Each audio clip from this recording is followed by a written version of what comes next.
I'm running for President of the United States. My name is literally anybody else. It's exactly what the name means, like literally anybody else for president. I see your license. Oh, I have it right here in my pocket. I changed my name to literally anybody else to run for president.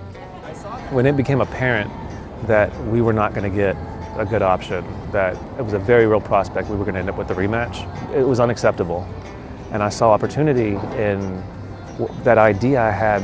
What if we could actually put literally anybody else on the ballot? Literally anybody else. Formerly Dustin Ebey, a 35-year-old math teacher, a father, and Army veteran in Texas. He still goes by Dustin, but in January, a judge signed off on the new name, albeit not too enthusiastically. She kind of shook her head and she sighed and she signed it. And I asked her, I was like, "You're gonna approve it?" And she was like, "Yeah, it's part of your First Amendment right to protest." Literally anybody else has caught a lot of attention recently, with good reason.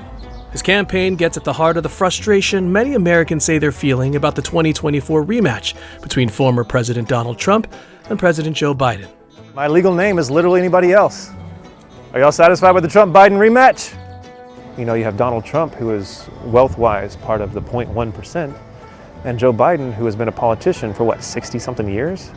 How could they relate to us? How could they, feel what we feel? In a recent survey by the Pew Research Center, roughly 1 in 4 Americans said they hold unfavorable views of both Trump and Biden.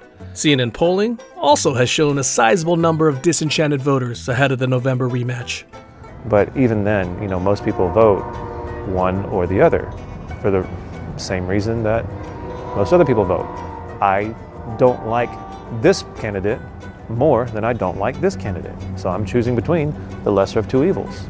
Literally anybody else who describes himself as a centrist admits he'll need a miracle to land on the ballot in November. It's near impossible to win this election. In Texas alone, he needs over 113,000 signatures of registered voters who did not vote in the state's primaries by May 13th.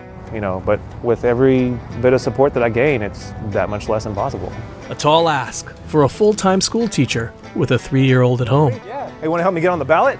Sure. I need signatures on the petition. Sure. All right, did you vote in the primaries? After the election, it is a guarantee that I will go back to Dustin Ebey.